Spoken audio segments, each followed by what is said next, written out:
Roads? Where we're going, we don't need roads.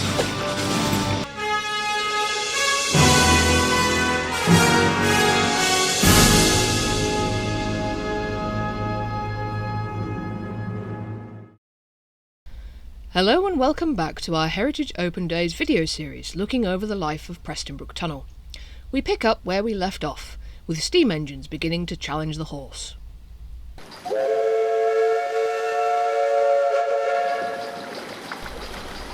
As the Victorian age progressed, canal companies increasingly wanted to remove the plodding horse and replace it with steam. Tugboats were very good in certain circumstances, but what they really wanted was a self-propelled cargo boat. As early as 1838, engineer Captain John Ericsson, he of Novelty of the Rainhill trials, had turned his formidable mind to the task of canals and produced a steam narrowboat, also called Novelty. Novelty the boat was an old wooden flyboat belonging to Messrs. Robbins, Mills and Co., and she was probably nearing the end of her working life when she was chosen for Captain Ericsson to convert. No pictures of her seem to have been made, but we can deduce from the descriptions of her in the Mechanics magazine that the engine was fitted in the existing back cabin and was physically quite small. The propeller arrangement is where modern similarities end though, with her sporting Ericsson's own patented design.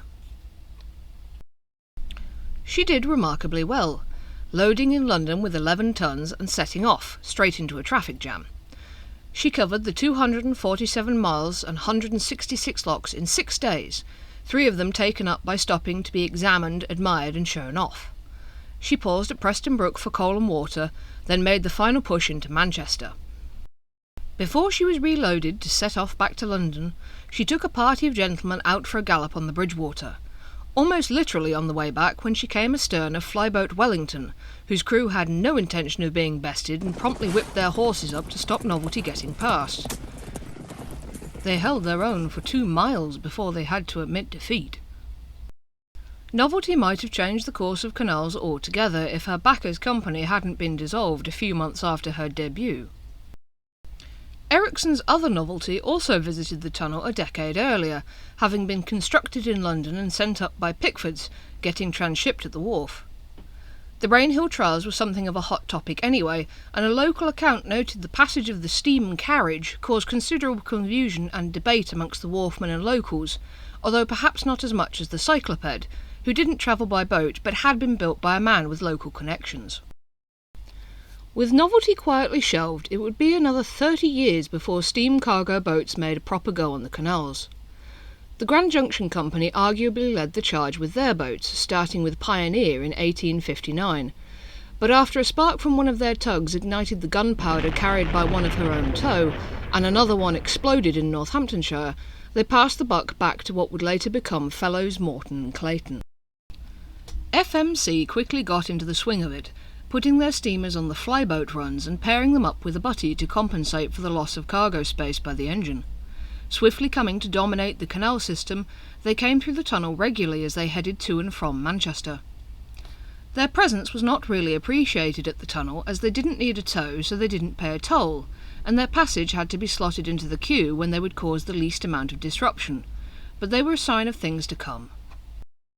More companies started toying with steamers as the years passed, but equine power clung on by dint of simplicity when compared to the relatively delicate engineering of the steam plant.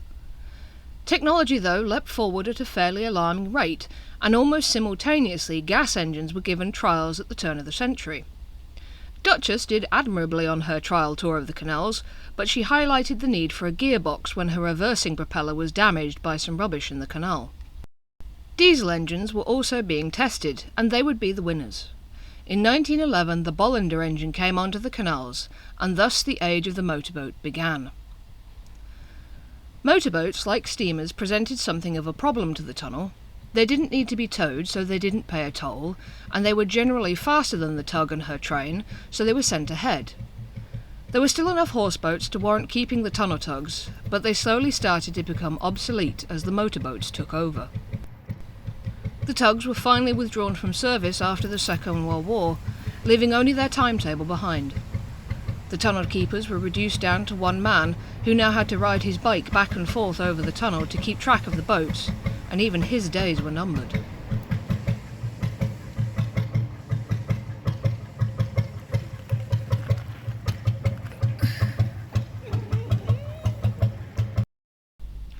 Now nationalised and desperate to save money where they could, the British Waterways replaced the tunnel keeper with a set of semi-automated traffic lights.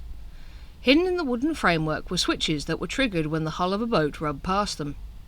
These worked very well, but by 1958 there was so little canal traffic that they were removed too, and the old timing system was reinstated. But this was abandoned a few years later when British Waterways officially stopped canal carrying, and boats were left to simply check if the tunnel was empty before they entered it. The days of cargo carrying were over, and it was now time for the pleasure boat to rise. People had been using the canals for leisure almost as soon as they were built, but they were generally frowned upon as interferences to traffic. It didn't stop anyone, and in 1909 Harry Tate took the steam-launched Mimic from Liverpool to London and reported on the journey. "Full steam ahead until we get to Preston Brook tunnel.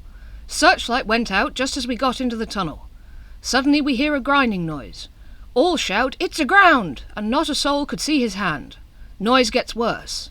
Then discovered it is the flagstaff at the back grinding the top of the tunnel. What a relief! We managed to struggle along by pushing 2 or 3 inches of slime off the walls. Anxious moments. We see a ventilating hole. Look up and get a quart of pure black mud all over us. Suddenly a small hole is seen ahead. The chief engineer asks me if I think we shall get through it, for the hole is not big enough. I reply by asking whether they usually taper tunnels. The chief engineer's retort is only moderated by a generous supply of Scotch whisky. Daylight is reached, and with it pretty scenery. This beats motoring. No straining of the eyes to secure passing views. No trouble with the driver. Absolute peace. The barge women are handsome, natural and honest, giving points to our society ladies. Launch again gets aground, and mast has to be used as a punt pole, boat hooks not being long enough. Try to fix up tent for the night ashore. Nobody understands it until gamekeeper comes along, whose acerbity is promptly toned down by a reference to the locker. He turns out to be a territorial, and tent is soon fixed. Indifferent reports from the crew next morning, some weary-eyed and unable to take on duty. Toss up whether to leave them behind or not. Decide to be charitable. More trouble. Rope around propeller. Shall have to dive down to cut it away. Waited for dead cat, which persists in following us, to float away before we can dive. Blew the whistle. Frightened a bargee's horse. Language of bargee not fit for publication. This was the first bad language, bar our own, since we started. We steaming along, grounding every few yards. I remarked, "My goodness, we are slipping along. Distance 2 miles or less in 2 hours. Engineer burns his wrist. Oil applied internally. Congratulations, another tunnel. I wonder if anyone is coming through at the other end. We sing For Those in Peril of the Sea in the middle of the tunnel and mean it. We arrive at Barnton. Average 1.5 miles per hour. We start coaling, and the kids of the whole village come to see us, some dressed, others undressed. Off we go, about 300 kids chasing us." Boats of all kinds had to find their own niche in this new canal world, and boat clubs began to appear on the Bridgewater, mostly populated by old wooden lifeboats and new motor cruisers. Boats for hire became popular, with Preston Brook Wharf becoming the nesting ground for Claymore Navigation's fleet of purpose-built narrowboats. Some old working boats were converted with full-length cabins, passing into private hands or working as floating, moving hotels. All travelled miles around the canal system, battling against the apathy of the canal authorities to keep the waterways open. This apathy would become all too apparent in 1981. On the 7th of November, narrowboat Thor left her mooring at Preston Brook and headed into the tunnel to get to a bonfire party at Dutton. Thor nosed into the tunnel and could see no oncoming headlights, and it was evening, so no one expected to see daylight at the other end, so they proceeded happily. They were about halfway through when Thor came to a grinding halt and everyone realised that something was terribly wrong. The tunnel wall had collapsed, and not only was Thor now stuck on the rubble, she was stuck underneath a section of the tunnel roof that was now totally unsupported. They managed to free her and back out, alerting the police and British Waterways, but it couldn't stop the inevitable. Subsidence heralded the imminent collapse, and an earth-shaking rumble that left a 40-foot crater with the Dutton post office somewhere at the bottom announced the total collapse. The route between north and south was now so severely limited that businesses began to suffer. Weeks turned to months as British Waterways battled with a lack of money and an increasing amount of tunnel failures across the country, and it wasn't until 1983 that they actually began putting a reconstruction plan for Preston Brook into action, by which point the Inland Waterways Association was getting seriously concerned, and the Federation of Bridgewater Cruising Clubs had organised a protest. To repair this was no mean feat. A mighty cofferdam of steel and concrete was built to stop anything else from falling in, and the new sections of tunnel were formed from concrete pieces that slotted together like a jigsaw. It was an opportunity to see how the tunnel had actually been put together, and the engineers were surprised to find the remains of one of the original timber-line construction shafts still mostly intact.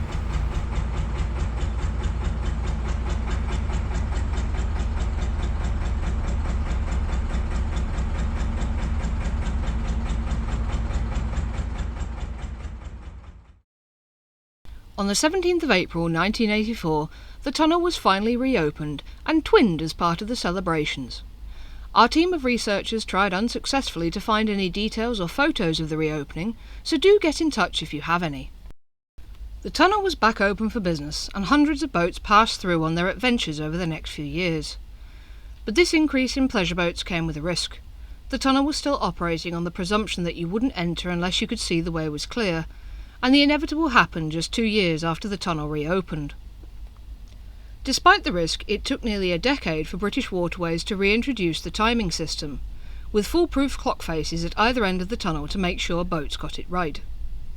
You probably won't be surprised to hear that boats have got wedged since the clock faces were introduced, and in the last few years modern wide beams with rather cubist proportions have also come to grief against the squonky dimensions of the tunnel. And that brings us to today, and the end of our Heritage Open Day series. We hope you've enjoyed our time travel with Preston Brook Tunnel, and if you've enjoyed this series, don't forget to like and subscribe so you can be the first to know about our new releases.